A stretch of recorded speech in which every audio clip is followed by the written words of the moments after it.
So patch 6.3 is coming, and there's a preview blog. I'll try to resume it for you. First of all, confederations for the Tomb Kings. As you can see in Archon, they made a little bit of a table here so that you can know. Archon can confederate Khalida and Katep, but they cannot confederate using the Mortuary Cult. They'll have to defeat them in battle, similar to the Greenskins and Norska, for instance.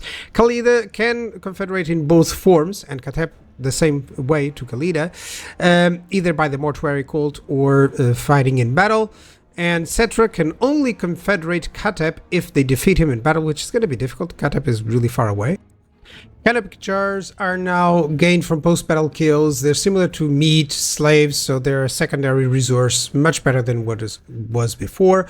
You can spend them on Nechakan decrees, so Tomb Kings get the decrees similar to how Dark Elves and Chaos Dwarfs also have it. And they have no new banners. That's cool. Some rework of the skills. They have at least one new skill. You can choose a path of Dynasty or Legendary Lords. They also have a skill, Never Say Die, which removes the wounds attribute. That's nice. Technology changes, that's great. The immediate change is that instead of 15 turns, it now takes 10 turns for the first dynasty, which is great because previously it was annoying that you had only one army for at least 15 turns and almost nothing you could do about it. So 10 turns is a little bit more manageable, and they have different abilities, as you can see here, that you're going to have different abilities for units. I'll be sure to review all of those. Books of Nagash have also been changed. They are now much closer to your initial typical starting situation, except for Katep. I don't know if they mention anything in the blog, but it doesn't seem like it mentioned it. However, it may have the situation where they actually change it up better for Katep, depending on the books go differently depending if it is Katep or Khalida, for instance. And the books also have different effects or better effects, which is also nice because some of them were underwhelming. Now, pyramid effects. So the landmarks of all the pyramids have now been changed a little bit, and those unique effects likely will be much more useful, such as, for instance, getting snipe for Ushabti. That's great. That's amazing. It will make the unit really cool. On to Lizardmen.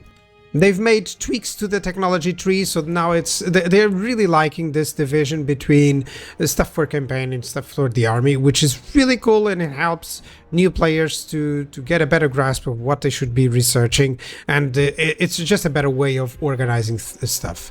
And yeah, they've done it. They showcase here a little bit of for the units and for the campaign. And then Nakai has a specific tech tree which is unchanged as far as I can see. So yeah, small changes just to make it more streamlined. Nakai tech tree was pretty fine.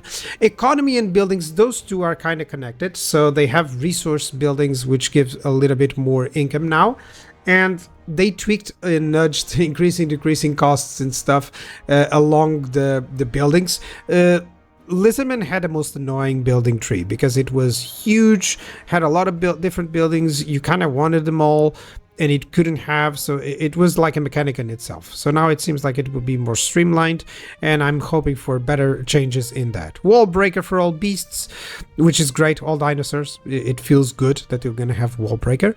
And skills, the same idea. They're gonna tweak the skills so that the heroes and the lords now have a little bit more in line of what happened with other races in Warhammer 3. So bringing them up to par with them, it's always a good thing. Now, some more visual changes. The faction tinting, so now they are looking a little bit better and more recognizable in terms of the faction that you're fighting with.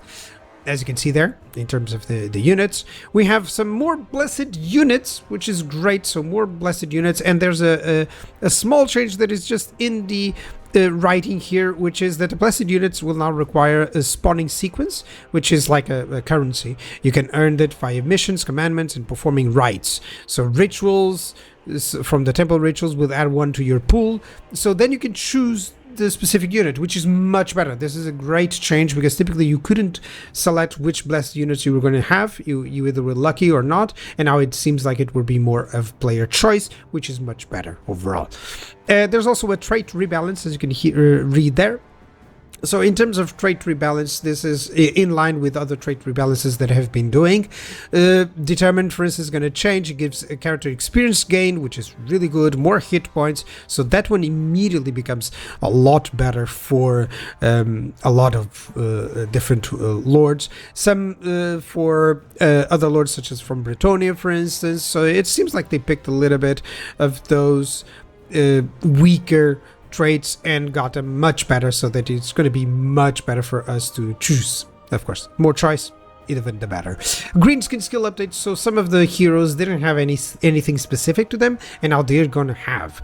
So they don't state what it is, of course, but I'll be sure to cover that up as soon as the patch goes live next week. So Goblin Big Boss, Black Orc Big Boss, Night Goblin War Boss, and Giant Rival Troll Hack. So I believe that's all of them except the caster, so that's cool. Now, unusual locations, we're going to get 20 more. That's basically the resume of that. We're going to get 20 more unusual locations.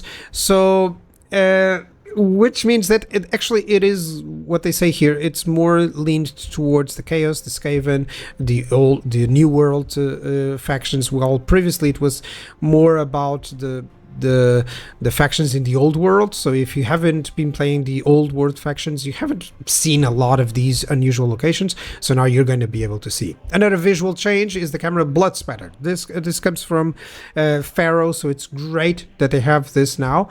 You'll be able to have your camera full of blood, or not. You can tweak that up. Another audio changes. So Alberic, the border law, is no longer Alberic, the generic. That's great. Wolfric has also new VO sets, and Throg has a shiny new voice. So it's much better, and this is a feedback that was constantly going on the forums and Reddit and everything like that. And the last change is something concerning the CA account and the linking requirement for FLCs. So it's much easier for you guys to obtain Ekel, Helbras, Epidemius, Harald, Hammerstorm, Karanak, and Ulrika. And that's it. Thank you very much for watching. I'm very looking forward to the 6.3, so perhaps I'm going to start a Tomb Kings campaign. Bye bye.